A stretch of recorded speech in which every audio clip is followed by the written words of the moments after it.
Hi everyone, welcome to Learn Easily channel. The poem Tiger by K.K.N. Daruwalla. Kannada simple summary for you. K.K.N. Daruwalla ರವರು ಬರೆದಿರತಕ್ಕಂತಹ tiger ಈ ಪದ್ಯದ ಕನ್ನಡ ಸರಳ ಸಾರಾಂಶ ನಿಮಗಾಗಿ.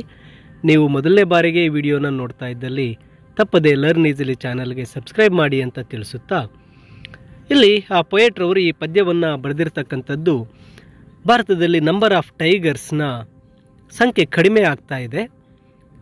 ಆ ಹುಲಿಗಳ ಒಂದು ಸಂಖ್ಯೆಯನ್ನು ಕಡಿಮೆ ಮಾಡ್ತಾ ಇರ್ತಕ್ಕಂಥದ್ದು ಅವುಗಳನ್ನು ಬೇಟೆಯಾಡಿ ಅವುಗಳ ಚರ್ಮಕ್ಕಾಗಿ ಹಾಗೂ ಅವುಗಳ ಒಂದು ಮೂಳೆಗಳಿಗಾಗಿ ಅವುಗಳನ್ನು ಮೆಡಿಸಿನ್ ಮಾಡೋಕ್ಕೋಸ್ಕರ ಈ ಒಂದು ಹುಲಿಗಳ ಸಂಖ್ಯೆಯನ್ನು ಕಡಿಮೆ ಮಾಡ್ತಾ ನಾವು ಅವುಗಳನ್ನು ಬೇಟೆಯಾಡ್ತಾ ಇದ್ದೇವೆ, ಅವುಗಳನ್ನು ಚರ್ಮಗಳನ್ನು ಡೆಕೋರೇಷನ್ಗೆ ಬಳಸ್ತಾ ಇದ್ದೇವೆ ಅಂಥೇಳಿ ಆ ಹುಲಿಗಳ ಸ್ಥಿತಿಯ ಬಗ್ಗೆ ಒಂದು ಸಿಂಪತಿಯನ್ನು ತೋರಿಸ್ತಾ, ಹಾಗೆ ಈ ಒಂದು ರೀಡರ್ಸ್ಗೆ ಹುಲಿಯ ಒಂದು ಪ್ರಾಮುಖ್ಯತೆಯನ್ನು ತಿಳಿಸ್ಕೊಡ್ತಾ, ಹಾಗೆ ಹುಲಿಗಳ ಒಂದು ಅಂತ್ಯ ಹೇಗೆ ಆಗ್ತಾ ಇದೆ ಅನ್ನೋದನ್ನ ತಿಳಿಸೋದಕ್ಕೆ ಈ ಪದ್ಯದಲ್ಲಿ ಅವರು ತಮ್ಮ ಭಾವನೆಗಳನ್ನು ವ್ಯಕ್ತಪಡಿಸ್ತಾ ಇದ್ದಾರೆ. ಮೊದಲಿಗೆ ಈ ಪದ್ಯವನ್ನು ನೋಡೋದಾದರೆ, The tiger isn't burning bright, either in shadow or in sun. The tiger family is thinking 2 by 2 and 1 by 1. ಇಲ್ಲಿ ಮೊದಲನೇ ಪ್ಯಾರಾದಲ್ಲಿ ಹೇಳ್ತಾ ಇದ್ದಾರೆ, ಟೈಗರ್ಸ್ ಅಂತಕ್ಕಂಥದ್ದು ಈಗ ಸದ್ಯಕ್ಕೆ ಕಡಿಮೆ ಆಗ್ತಾ ಹೋಗ್ತಾ ಇದೆ. 2ರಿಂದ 1ಕ್ಕೆ ಅವು ಕಡಿಮೆ ಆಗ್ತಾ ಹೋಗ್ತಾ ಇದೆ. ಅವುಗಳ ಒಂದು ಜನಸಂಖ್ಯೆ ಅಥವಾ ಅವುಗಳ ಒಂದು ಪಾಪ್ಯುಲೇಷನ್ ಅನ್ನೋದೇನಿದೆ ಟೈಗರ್ಸದ್ದು, ಆ ಸಂಖ್ಯೆ ಕಡಿಮೆ ಆಗ್ತಾ ಹೋಗ್ತಾ ಇದೆ. ಈಗ ಟೈಗರ್ಗೆ ಅಷ್ಟು ಬ್ರೈಟ್ನೆಸ್ ಅನ್ನೋದು ಕಾಣ್ತಾ ಇಲ್ಲ. ಟೈಗರ್ ಫ್ಯಾಮಿಲಿ ಅನ್ನೋದು ಕ್ಷೀಣಿಸ್ತಾ ಇದೆ. ಅವರು ಆ ಹುಲಿಗಳು ಒಂದು ನೆರಳಿನಲ್ಲಿರಬೇಕಾ ಅಥವಾ ಸನ್ನಲ್ಲಿರಬೇಕಾ ಅನ್ನೋದು ತಿಳಿದಂತಾಗಿದೆ ಅಂತಕ್ಕಂಥದ್ದನ್ನು ಹೇಳ್ತಾ ಇದ್ದಾರೆ.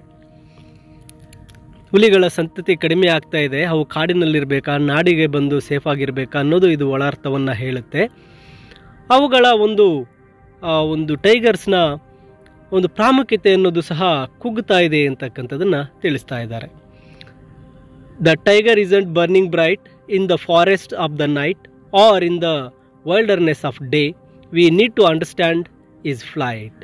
ಇಲ್ಲಿ ಟೈಗರ್ ಅಂತಕ್ಕಂಥದ್ದು ಈಗ ಸದ್ಯಕ್ಕೆ ಎಲ್ಲೂ ಸಹ ಕಾಣಸಿಗ್ತಾ ಇಲ್ಲ. ಡೇ ಟೈಮ್ಸ್ನಲ್ಲಿ ಫಾರೆಸ್ಟ್ಗಳಲ್ಲಾಗಲಿ ನೈಟ್ ಟೈಮ್ಸಲ್ಲಿ ಫಾರೆಸ್ಟ್ಗಳಲ್ಲಾಗಲಿ ಅವೆಲ್ಲವೂ ಸಹ ಕಾಣಿಸ್ತಾ ಇಲ್ಲ.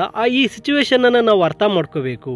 ಟೈಗರ್ಗಳು ಕಡಿಮೆ ಆಗ್ತಾ ಇದೆ, ಹುಲಿಗಳು ಕಡಿಮೆ ಆಗ್ತಾ ಇದ್ದಾವೆ, ಅವೆಲ್ಲೂ ಸಹ ಕಾಣ್ತಾ ಇಲ್ಲ, ಫಾರೆಸ್ಟಲ್ಲೂ ಕಾಣ್ತಾ ಇಲ್ಲ, ಡೇ ಟೈಮ್ ನೈಟ್ ಟೈಮಲ್ಲಿ ಎಲ್ಲೂ ಸಹ ಆ ಹುಲಿಗಳು ಕಾಣ ಸಿಗ್ತಾ ಇಲ್ಲ. ಆದ್ದರಿಂದ ಈ ಒಂದು ದುರಂತವನ್ನು ನಾವೆಲ್ಲರೂ ಸಹ ಅರ್ಥ ಮಾಡ್ಕೋಬೇಕಾಗಿದೆ, ಆ ಹುಲಿಗಳನ್ನು ಉಳಿಸಬೇಕಾಗಿದೆ ಅಂತೇಳಿ ಹೇಳ್ತಾ ಇದ್ದಾರೆ.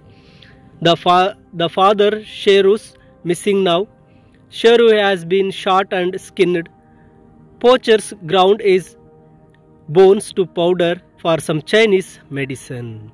ಇಲ್ಲಿ ಫಾದರ್ ಶೇರು ಅಂದರೆ ಹುಲಿಯ ಒಂದು ತಂದೆಯಾಗಿರ್ತಕ್ಕಂಥ ಶೇರು ಮಿಸ್ಸಿಂಗ್, ಅದನ್ನು ಈ ಪೋಚರ್ಸ್ ಅಂದರೆ ಬೇಟೆಗಾರರು, ಹಂತಕರು ಏನು ಮಾಡಿದ್ದಾರೆ, ಕೊಂದಿದ್ದಾರೆ.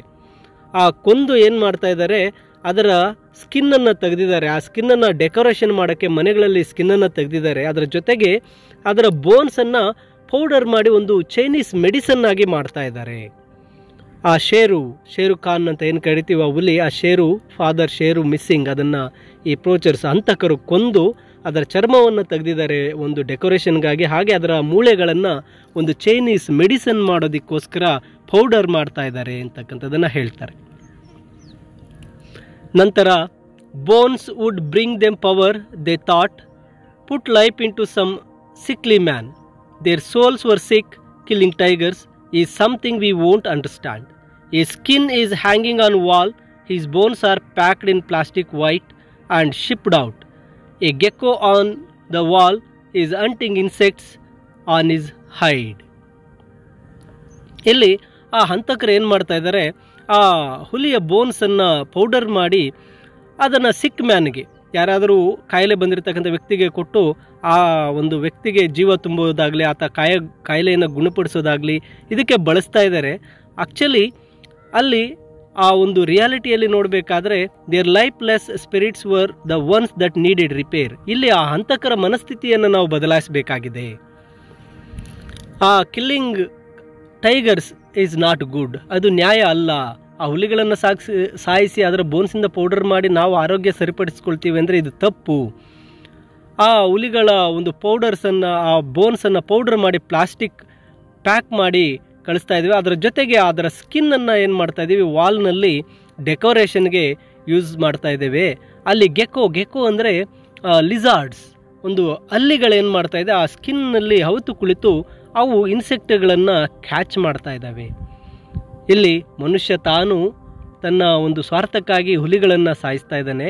ಆ ಗಾಂಭೀರ್ಯತೆಯನ್ನು ಹೊಂದಿರತಕ್ಕಂಥ ಹುಲಿಯ ಚರ್ಮದ ಅಡಿಯಲ್ಲಿ ಬಲ್ಲಿಗಳು ಅಥವಾ ಹಲ್ಲಿಗಳು ಹವಿತು ಕುಳಿತು ಇನ್ಸೆಕ್ಟ್ಸನ್ನು ಅವು ತಿಂತಾ ಇದ್ದಾವೆ ಅನ್ನೋ ರೀತಿಯಲ್ಲಿ ಹೇಳ್ತಾ ಇದ್ದಾರೆ. Once jungle trembled at his roar, tree tops flew up, birds disappeared, monkeys screamed, now geckos nibble on his ear. ಒಮ್ಮೆ ಆ ಹುಲಿಗಳು ಗರ್ಜಿಸಿದರೆ ಇಡೀ ಜಂಗಲ್ಲು, ಆ ಒಂದು ಕಾಡು ಶೇಕ್ ಆಗ್ತಾ ಇತ್ತು, ಪಕ್ಷಿಗಳೆಲ್ಲ ಹಾರಿ ಹೋಗ್ತಾ ಇತ್ತು, ಮರದ ಮೇಲೆ ಕುಳಿತಿರ್ತಕ್ಕಂತಹ ಒಂದು ಮಂಕಿಗಳು, ಕೋತಿಗಳೆಲ್ಲ ಕಿರ್ಚಾಡ್ತಾ ಇದ್ವು. ಆ ರೀತಿ ಇದ್ದಂತಹ ಹುಲಿ ಈಗ ಏನಾಗ್ತಾ ಇದೆಯಪ್ಪ ಅಂದರೆ ಅದು ಒಂದು ರೀತಿ ಅವನತಿಗೆ ಸಾಗ್ತಾ ಇದೆ. ಹಾಗೆ ಅದು ಒಂದು ಕಡೆಗಣಿಸಲ್ಪಡ್ತಾ ಇದೆ. ಪ್ರೆಸೆಂಟ್ ಕಂಡೀಷನಲ್ಲಿ ನೋಡ್ತಾ ಇದ್ದರೆ ಆ ಒಂದು ಬಲ್ಲಿಗಳು ಆ ಗೋಡೆಯ ಮೇಲೆ ಹಾಕಿರ್ತಕ್ಕಂಥ ಹುಲಿಯ ಚರ್ಮದ ಕಿವಿಗಳನ್ನು ಕಚ್ತಾ ಇದ್ದಾವೆ. ಅಂದರೆ ಆ ಹುಲಿಯ ಗಾಂಭೀರ್ಯತೆ ನಶಿಸ್ತಾ ಇದೆ ಅಂತಕ್ಕಂಥದ್ದನ್ನು ತಿಳಿಸ್ತಾರೆ. ಕೊನೆಯದಾಗಿ, Lord God had stamped upon his skin in equal stripes both night and dawn, his black and gold won't shimmer now, bore hunter forest king is gone. ಇಲ್ಲಿ ಹೇಳ್ತಾ ಇದ್ದಾರೆ, ಆ ದೇವರು ಆ ಹುಲಿಯ ಮೇಲೆ ಆ ಬ್ಲ್ಯಾಕ್ ಆ್ಯಂಡ್ ವೈಟ್ ಪಟ್ಟೆಗಳನ್ನು, ಡೇ ಆ್ಯಂಡ್ ಲೈಟ್ ಆ ಒಂದು ಪಟ್ಟೆಗಳನ್ನು ಮೆತ್ತಿದ್ದ. His black and gold will no longer shine. ಆ ಹುಲಿಯ ಮೇಲಿರ್ತಕ್ಕಂತಹ ಬ್ಲ್ಯಾಕ್ ಮತ್ತು ಆ ಗೋಲ್ಡ್ ಕಲರ್ ನೆವರ್ ಶೈನ್. ಈಗ ಅದು ಶೈನಿಂಗ್ ಇಲ್ಲ, ಅದರ ಗಾಂಭೀರ್ಯತೆಯನ್ನು ಕಳ್ಕೊಂಡ್ಬಿಟ್ಟಿದೆ. ಒಂದು ಹುಲಿಯ ಮೈ ಮೇಲೆ ಇರ್ತಕ್ಕಂತಹ ಆ ಒಂದು ಗೋಲ್ಡ್ ಬ್ಲ್ಯಾಕ್ ಆ ಪಟ್ಟೆಗಳು ಈಗ ಶೈನ್ ಆಗ್ತಾ ಇಲ್ಲ. The bore hunter and the forest king have vanished. ಆ ಕರಡಿಯನ್ನು ಬೇಟೆಯಾಡ್ತಾ ಇದ್ದಂಥ ಹುಲಿ ಹಾಗೂ ಆ ಕಾಡಿನ ರಾಜನಾಗಿರ್ತಕ್ಕಂಥ ಹುಲಿಗಳು ಈಗ ವ್ಯಾನಿಶ್ಡ್ ಅಂದರೆ ಎಲ್ಲವೂ ನಶಿಸಿ ಹೋಗ್ತಾ ಇದ್ದಾವೆ, ಕಳೆದು ಹೋಗ್ತಾ ಇದ್ದಾವೆ, ಕಣ್ಮರೆಯಾಗ್ತಾ ಇದ್ದಾವೆ ಅಂತಕ್ಕಂತಹ ಸಂದೇಶವನ್ನು ಈ ಪದ್ಯದ ಮೂಲಕ ಸಾರ್ತಾ ಇದ್ದಾರೆ. ಅಂದರೆ ಹುಲಿಗಳ ಸಂಖ್ಯೆ ಕ್ರಮೇಣ ಕಡಿಮೆ ಆಗ್ತಾ ಇದೆ. ಆ ಹುಲಿಗಳನ್ನು ಆ ಚರ್ಮದ ಒಂದು ಡೆಕೋರೇಷನ್, ಮನೆಯಲ್ಲಿ ಡೆಕೋರೇಷನ್ಗೆ ಇಡೋದಕ್ಕಾಗಿ ಹಾಗೂ ಹುಲಿಗಳ ಒಂದು ಮೂಳೆಗಳಿಂದ ಪೌಡರ್ ಮಾಡಿ ಒಂದು ಮೆಡಿಸಿನ್ ಮಾಡೋದಕ್ಕೋಸ್ಕರ ಈ ಹುಲಿಗಳನ್ನು ಕೊಲ್ತಾ ನಾವು ದೊಡ್ಡ ಅನ್ಯಾಯ ಮಾಡ್ತಾ ಇದ್ದೀವಿ. ಆ ಹುಲಿಗಳ ಸಂಖ್ಯೆಯನ್ನು ನಾವು ಉಳಿಸಬೇಕಾಗಿದೆ ಅಂತಕ್ಕಂಥದ್ದನ್ನು ಈ ಪದ್ಯದ ಮೂಲಕ ಕವಿಯವರು ವ್ಯಕ್ತಪಡಿಸ್ತಾ ಇದ್ದಾರೆ. ನಿಮಗೆ ಈ ಕನ್ನಡ ಸಮರಿ ಅರ್ಥ ಆಗಿದೆ ಅಂತ ಭಾವಿಸ್ತಾ ಇದ್ದೇನೆ.